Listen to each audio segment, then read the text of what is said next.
नमस्कार, आदाब। RTV news Hindi में आपका स्वागत है। मैं हूं अशरफ करीम।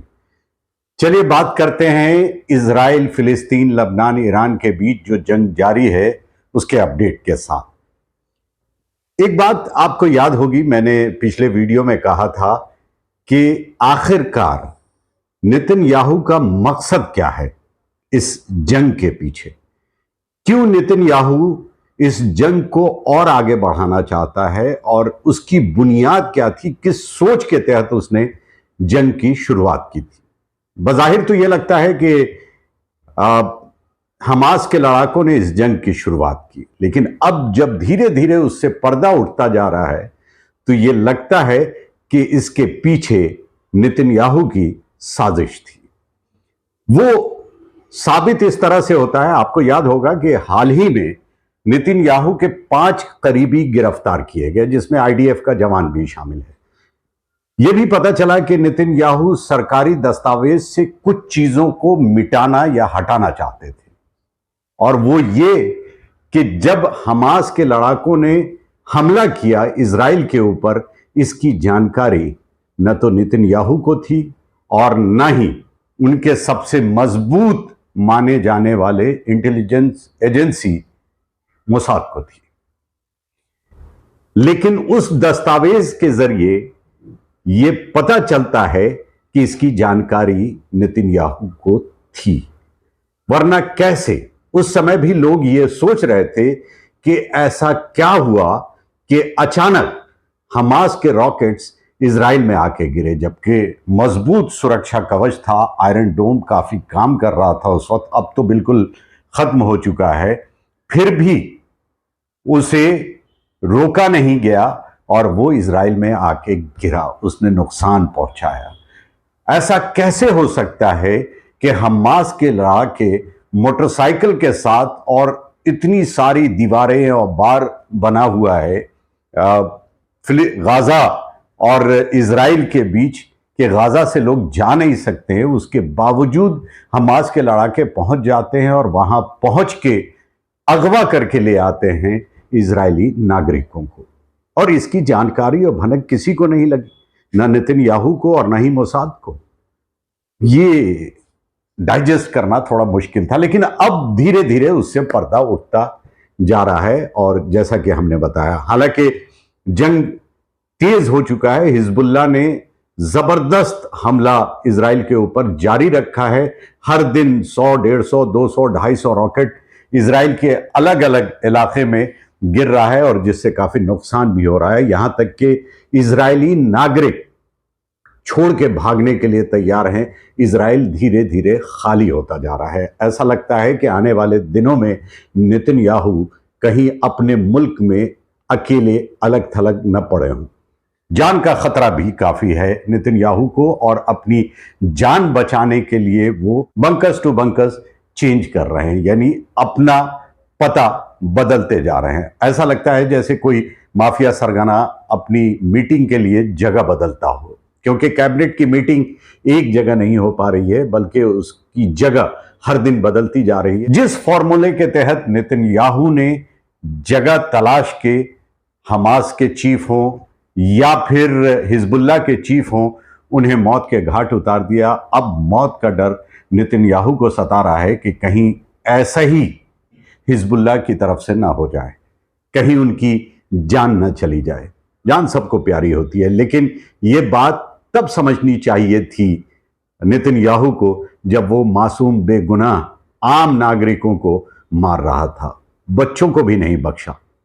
तो जब बच्चों की मौत पे खुशी मनाया जा रहा था इजराइल में, आज वही नेतन्याहू मौत के डर से छुपा फिर रहा है। खैर, ये जो साजिश है, इसकी बू तो तभी आ रही थी। इस साजिश पर से पर्दा उठता जा रहा है धीरे धीरे। जैसा कि हमने आपको बताया कि इस बात का इल्म, इस बात की जानकारी थी नेतन्याहू को।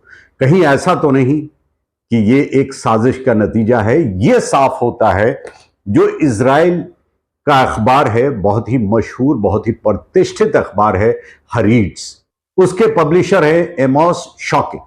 उन्होंने पिछले दिनों लंदन में एक हरीड्स कॉन्फ्रेंस किया।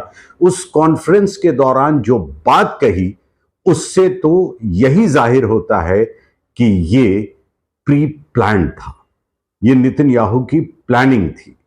सबसे पहली बात जो उन्होंने कही नोट करने लायक वो ये थी कि हमास कोई टेररिस्ट आउटफिट नहीं है, वो कोई आतंकवादी या उग्रवादी नहीं है, बल्कि वो फ्रीडम फाइटर हैं।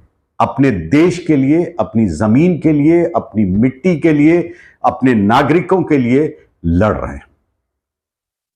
और दूसरी बात जो उन्होंने कही वो नोट करने लायक है। दूसरी बात उन्होंने ये कही कि नेतन्याहू का प्लान एक और नकबा की है।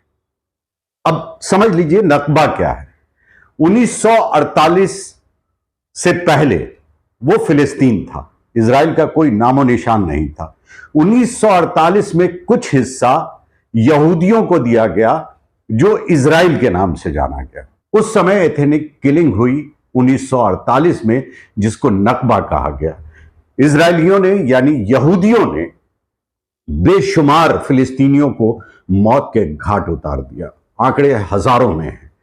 साथ ही साथ फिलिस्तीनियों के जमीन और घर को कब्जा किया गया, और उस कब्जे के दौरान जो लोग घर खाली नहीं करना चाहते थे, अपनी जमीन नहीं छोड़ना चाहते थे, अपनी जगह से नहीं जाना चाहते थे, तकरीबन 5000 लोगों को गोली से भून दिया गया। यह नकबा है, यह हिस्ट्री इतिहास के पन्नों में दर्ज है, आप चाहें तो जाके देख सकते हैं। एमोस शॉकिन ने यही कहा कि एक और नकबा की तैयारी नेतन्याहू की है, और उसकी बानगी दिखी भी, क्योंकि नेतन्याहू ने न तो हमास को खत्म किया और न ही हिजबुल्लाह को खत्म किया, बल्कि उसने खत्म किया आम नागरिकों को। उसने जमीन खाली करने की पूरी कोशिश की, जिसकी बानगी है गाजा और खान यूनुस, जहां पर आम नागरिक जहां रहते थे उनके इलाकों में घरों को ध्वस्त किया गया, मासूम बेगुनाह लोगों को मारा गया, बच्चों को भी नहीं बख्शा गया। समतल मैदान बनाने की कोशिश की गई ताकि उस पर आसानी से कब्जा किया जा सके। यही तो नकबा है। इसीलिए ये मैं कह रहा हूं कि नेतन्याहू की जो तैयारी थी, जो उसकी मंशा थी, जो वो चाहता था, वो कर रहा था। उसकी मंशा यही थी ताकि उसके खिलाफ जो विरोध चल रहा था इजराइल में वो खत्म हो, उसके खिलाफ जो भ्रष्टाचार के मामले थे वो खत्म हो। लेकिन ऐसा होता नहीं दिख रहा है। इसलिए नहीं दिख रहा है क्योंकि धीरे धीरे इस राज से पर्दा उठता जा रहा है, और इजराइल के ही नागरिक उसके खिलाफ यानी नेतन्याहू के खिलाफ होते जा रहे हैं और इजराइल छोड़ के जाने लगे हैं। इजराइल अब खाली होने लगा है। अमेरिका उसके साथ पूरी ताकत के साथ खड़ा था, और अमेरिका ने न सिर्फ जंग में जो पैसे खर्च हुए 70% पैसे उसने लगाए, साथ ही साथ 70% हथियार उसने दिया। इसका मतलब यह है कि नेतन्याहू की मंशा अमेरिका को पता था, अमेरिका के राष्ट्रपति को पता था, फिर भी वो उसके साथ खड़े थे। लेकिन आम लोगों के बीच और दुनिया के सामने वो एक ड्रामा करते रहे पीस का और सीज फायर का, और वो तमाम तरह की बातें करते रहे। अभी जो डेवलपमेंट हुआ वो ये, चूंकि नेतन्याहू की मंशा क्या थी अब वो सामने आने लगा है। शुरुआती दौर में जो अरब ममालिक हैं वो किसी तरह सॉफ्ट कॉर्नर रखते थे इजराइल के लिए, अमेरिका के डर से। ये कहना जरूरी है, अमेरिका के डर से, क्योंकि सॉफ्ट कॉर्नर की अगर बात करें तो जाहिर सी बात है कि कोई भी मुल्क इस बात पे खुश नहीं हो सकता कि आम लोगों को मारा जा रहा हो, आम नागरिकों को मारा जा रहा हो, बच्चे बूढ़े नौजवानों को मौत के घाट उतारा जा रहा हो। कोई भी देश इस पर खुश नहीं हो सकता, बावजूद इसके कि अमेरिका का दबाव था, जिसकी वजह से अरब ममालिक साथ थे इजराइल के। लेकिन अब उन्होंने भी साथ छोड़ दिया। जब अपने नागरिक साथ छोड़ने लगे हैं तो इन्होंने भी साथ छोड़ दिया है। एक बड़ी मीटिंग हुई अरब देशों की सऊदी अरबिया में, और वहां से यही बात जो पहले कही जा रही थी, बीच में सऊदी अरबिया ने ये साफ साफ कह दिया था कि 2 स्टेट थ्योरी पे जब तक काम नहीं किया जाएगा, फिलिस्तीन जब तक एक अलग मुल्क नहीं बनता है, तब तक इजराइल से कोई बातचीत नहीं की जाएगी और ना ही इजराइल को किसी तरह का समर्थन दिया जाएगा। उसी तरह अगर बात की जाए टर्की की, टर्की के जो प्रधानमंत्री हैं, शुरुआती दौर में वो भी अपना व्यापार और सारी चीजें जारी रखा था, क्योंकि वो नाटो के सदस्य भी हैं। टर्की नाटो का सदस्य है, जिसकी वजह से उन्होंने समर्थन जारी रखा था, लेकिन बाद में उन्होंने अपना समर्थन वापस लेते हुए, या यूं कहें कि उन्होंने साफ साफ लफ्जों में यह कहना शुरू किया कि जब तक इजराइल गाजा में कत्लो गारतगिरी करता रहेगा, हम उसके साथ नहीं हैं बल्कि उसके खिलाफ हैं। अगर जरूरत पड़ी तो हम उसके खिलाफ जंग के मैदान में भी उतर सकते हैं। आपको पता है कि इस मंशे की भनक हिजबुल्लाह को लग चुकी थी। हिजबुल्लाह फौरन उनके साथ उतर गया, और बल्कि उसने हमला तेज कर दिया और इतना हमला किया। अब आज इजराइल परेशान है, नेतन्याहू परेशान है। नेतन्याहू बाहर के हमलों से भी परेशान है, नेतन्याहू अपने नागरिकों से भी परेशान है, नेतन्याहू अपने मुल्क में छुपे छुपे फिर रहे हैं। और सिर्फ वहां के नागरिक ही नहीं, बल्कि आईडीएफ के जवान जो जंगी मैदान में थे, उन्होंने भी दबाव डालना शुरू किया है कि इस जंग को बंद किया जाए, जितना जल्दी हो इस जंग को बंद किया जाए। लेकिन नेतन्याहू अब तक इसके लिए तैयार नहीं हुए हैं, क्योंकि उनको अपना हश्र पता है कि जिस दिन यह जंग बंद हुआ उसके बाद उनका हश्र क्या होगा। भ्रष्टाचार के केस उनके ऊपर चल रहे हैं। ये जो हमला हुआ और इस जंग में जो इजराइल की इकोनॉमी चौपट कर दी, बर्बाद कर दी नेतन्याहू ने, उसका हिसाब भी उनको इजरायली नागरिकों को देना होगा। तो उन्हें अपना हश्र पता चल रहा है, जिसकी वजह से वो चाहते हैं कि किसी तरह ये जंग जारी रहे और अमेरिका उनका साथ देता रहे। लेकिन मुश्किल ये है कि अब जो नए राष्ट्रपति के पद पर बैठेंगे, वो अपने चुनावी प्रचार में ये वादा कर चुके हैं कि अगर वो राष्ट्रपति बने तो वो पीस की बात करेंगे। ये जो वॉर जहां कहीं भी चल रहा है उसे खत्म करने की कोशिश करेंगे और उसे खत्म करवाएंगे।